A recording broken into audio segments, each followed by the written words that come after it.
तो गाइस ये video Termux commands का पार्ट 2 वीडियो है। ठीक है, इसके अंदर हम एलएस कमांड के बारे में जानेंगे कि एलएस कमांड से हम क्या क्या कर सकते हैं। ठीक है, पहले वाली कमांड में हमने सीखा था कि हम कैसे कोई डायरेक्टरी के अंदर चेंज करते हैं, मतलब डायरेक्टरी कैसे चेंज करते हैं, कैसे लोकेशन देखते हैं। ऐसी मैंने 7-8 कमांड आपको बताई थी और कुछ बेसिक कमांड्स बताई थी, हिस्ट्री वगैरह जैसी। ठीक है, तो आज हम क्या करेंगे, आज हम देखेंगे कि हमारे फोल्डर के अंदर यानी हमारे डायरेक्टरी के अंदर क्या क्या कंटेंट पड़ा हुआ है। तो मैं पहले बैक हो जाता हूँ। ये पुरानी वाली कमांड मैं यहाँ पर यूज़ कर रहा हूँ, CD स्पेस डॉट डॉट वाली। ये मैं 4 स्टेप बैक करने के लिए। ठीक है, और अभी मैं ज़रा ऐसे फ़ोल्डर में चला जाता हूँ जहाँ पर कुछ पड़ा है, जो कि खाली फ़ोल्डर नहीं है, मतलब वहाँ पर कुछ कंटेंट पड़ा है, वहाँ पर कुछ फाइल्स पड़ी है या डेटा पड़ा हुआ है। तो पहले वहाँ जाता हूँ, फिर उसके बाद आपको दिखाता हूँ कि हम कैसे कंटेंट को देख सकते हैं। ठीक है, तो मैं पहले क्लियर कर देता हूँ और PWD से मैं अपनी लोकेशन चेक कर लेता हूँ, हम कहाँ हैं। हम फाइल्स वाले फ़ोल्डर में अभी फ़िलहाल।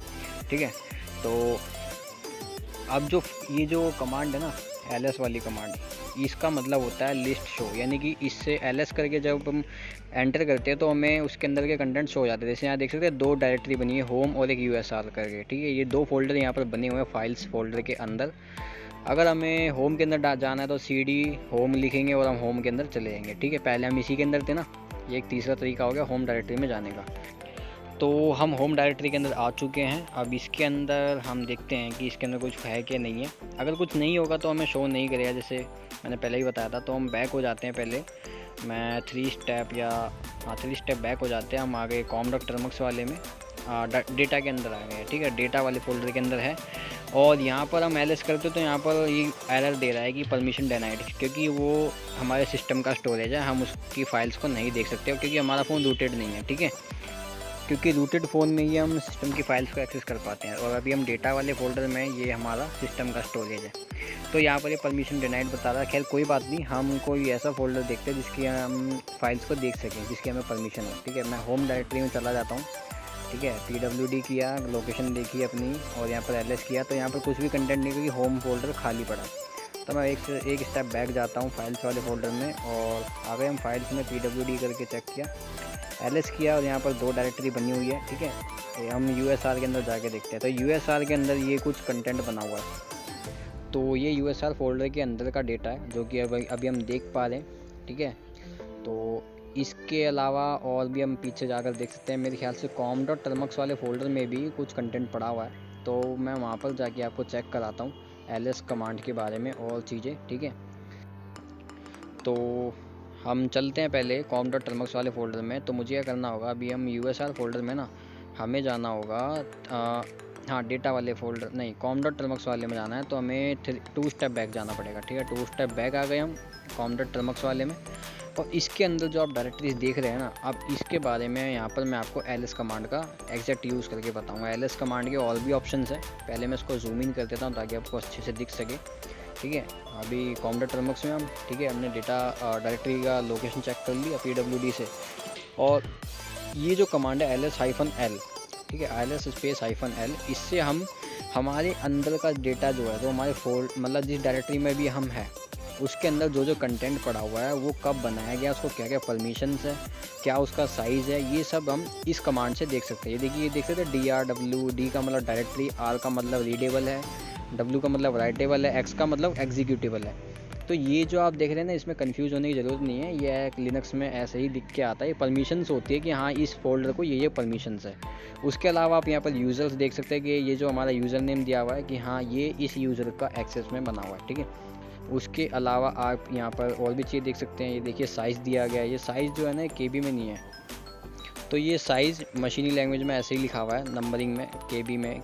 ठीक है, उसके अलावा यहाँ पर डेट एंड टाइम दिया हुआ है, नवंबर और दिसंबर, उसके आगे डायरेक्टरी का नाम दिया गया है। ठीक है, तो हमें क्या करना है कि हमें LS-LH करके कमांड है, इस कमांड से मैं आपको डिफरेंस बताता हूँ। ये दोनों का सेम यूज़ है, लेकिन दोनों में एक चीज़ डिफरेंस क्रिएट करती है, वो है साइज़। जैसे पहले वाली जो कमांड थी वो है LS-L, और उसके अंदर आप देख सकते हैं, मैंने आपको बताया था ना, साइज़ जो है नंबरिंग फॉर्म में है मशीनी लैंग्वेज में। LS-LH के अंदर ये है कि हम इसे 4.0 के जैसे दिखा ना, किलो बाइट में दिया गया है, ह्यूमन रीडेबल फॉर्म में दिया गया है, यानी कि LS-LH वाली कमांड से। तो LS-LH वाली जो कमांड है उसमें हम साइज़ को किलो बाइट में देख सकते हैं। ठीक है, 4.0 के दिखा रहा है ना, और ऊपर वाले में जबकि ऐसा कुछ है नहीं, LS-L में। उसमें किलोबाइट का हिसाब दिया, उसमें शायद डायरेक्ट नंबरिंग का हिसाब किताब है, ठीक है। और नीचे वाली जो है तो ये दोनों में डिफरेंशिएट है LS-L और LS-LH में, ठीक है। इनमें क्या डिफरेंशिएट है ये आप दोनों में कंपैरिजन कर सकते हैं। ये देखिए इसमें जो है किलोबाइट में दिया गया ह्यूमन रीडेबल फॉर्म में, और ऊपर वाले में ऐसा कुछ भी नहीं है। ऊपर वाले में डायरेक्ट नंबरिंग में साइज़ दिया गया है फाइल फोल्डर का, ठीक है। अब एक और कमांड मैं आपको बता दूँ, LS-A, ठीक है। मैं स्पेस बोलना भूल जाता हूँ बीच बीच में, तो आप उसमें कंफ्यूज मत होना, स्पेस यूज़ होगा इसके अंदर, ठीक है, सभी कमांड में। तो इस कमांड से क्या कर सकते हैं हम, LS-A से, कि इसके अंदर हमें हिडन फाइल्स भी दिख जाएगी, हिडन फाइल्स एंड फोल्डर जो होंगे ये आप जूम करके देख सकते हैं। यहाँ पर डॉट करके और डबल डॉट करके 2 डायरेक्टरी और बनी हुई है जो कि सिस्टम की एक्सेस में है, उसको सिस्टम ने क्रिएट किया गया और वो हमारे परमिशन उसको एक्सेस करने की नहीं है, ठीक है। मैंने देखे किया तो भी हम वहाँ पर नहीं जा पा रहे हैं, तो क्योंकि वो कमांड काम नहीं करेगी उस पर, क्योंकि उस कमांड का कुछ और भी यूज़ है, मैंने बताया ना स्टेप बैक जाने के लिए।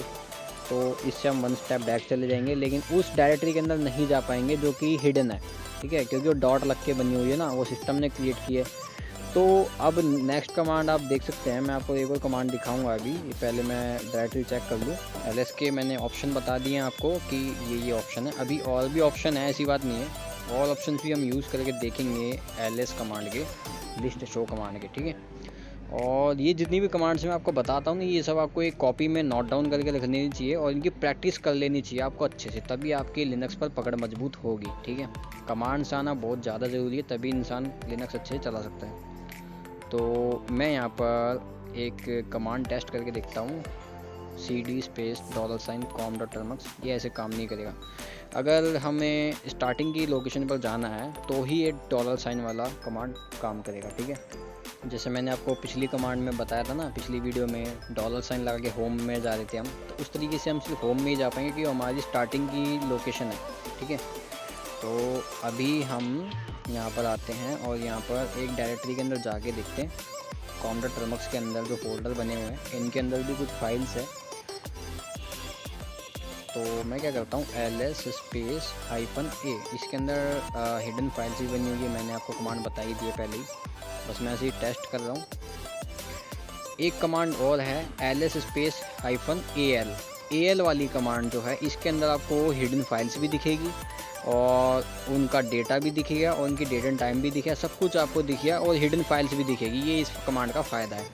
जैसे पहले वाली कमांड में आपने देखा था ना LS-LH और L वाली में, उसमें क्या था कि हिडन फोल्डर्स नहीं आ रहे थे, हिडन फोल्डर्स के अलावा बाकी सब आ रहा था। इससे सब कुछ आएगा, AL वाली कमांड से हिडन फाइल्स भी आएगी और उसका सारा ब्यौरा भी आएगा, ठीक है। अब नेक्स्ट कमांड की तरफ हम बढ़ते हैं। नेक्स्ट कमांड जो है मैं आपको अभी बताता हूँ। नेक्स्ट हमारी कमांड होगी, पहले मैं इसको क्लियर कर देता हूँ। तो नेक्स्ट हमारी जो कमांड है वो है LS-R। अभी जो R वाली कमांड है ना, -R वाली, ये रिवर्स ऑर्डर में हमें फाइल्स एंड फोल्डर्स को शो करेगी, यानी जो फोल्डर या फाइल पहले शो हो रही थी वो लास्ट में शो होगी और जो लास्ट में शो हो रही थी वो पहले शो होगी, यानी कि रिवर्स ऑर्डर में ये हमें कर देगा। आपने देखा था ना कैशे नाम का ये जो फोल्डर है, जो डायरेक्टरी है, जो अब ये लास्ट में आ रहा है, पहले ये शुरुआत में आ रहा था। और एक और कमांड है LS-RL। इससे क्या होगा कि हमें डिटेल्स के साथ साथ रिवर्स ऑर्डर में मिलेगा सब कुछ। कैशे वाला फोल्डर पहले आ रहा था, अब ये लास्ट में आ रहा है और साथ ही साथ हमें उसकी इन्फॉर्मेशन भी आ रही है, ठीक है। अब इन दोनों में आप डिफरेंशिएट कर सकते हैं LS-L में और LS-RL में, ठीक है। अब ये L वाली जो कमांड है उसमें कैशे पहले आ रहा है, कैशे फोल्डर, और RL वाली में कैशे लास्ट में आ रहा है। तो यही इस कमांड का यूज़ है। रिवर्स ऑर्डर में हमें सारा का सारा डेटा मिलेगा, सारी इन्फॉर्मेशन मिलेगी, ठीक है, रिवर्स ऑर्डर भी मिलेगा। तो ये इन दोनों में डिफरेंस है। अब तक हमने क्या क्या सीख लिया, मैं आपको ज़रा एक ओवरव्यू दे दूं। हमने आज की इस वीडियो में सीखा है LS के ऑप्शंस, LS सीखा था, LS के बाद हमने LS-L सीखा था स्पेस देके, और LS-LH सीखा था, और उसके बाद में LS-A, जिससे हमने हिडन फोल्डर्स को भी देखा था, ठीक है, याद होगा। और उसके बाद में हम नीचे गए थे, मैंने होम डायरेक्टरी के बारे में बताया था कि ऐसे नहीं खुलती है। उसके बाद मैंने बताया था कि AL से कैसे देखना है, A से कैसे देखना है, और रिवर्स ऑर्डर में भी हमने किया और L से भी किया, ठीक है। तो यही था आज की इस वीडियो में, हमने ये सब सीखा है। वीडियो अगर आपको पसंद आई तो उसको लाइक करना, हम नेक्स्ट वीडियो में ऑल कमांड सीखेंगे, ठीक है। तो thanks for watching and good bye.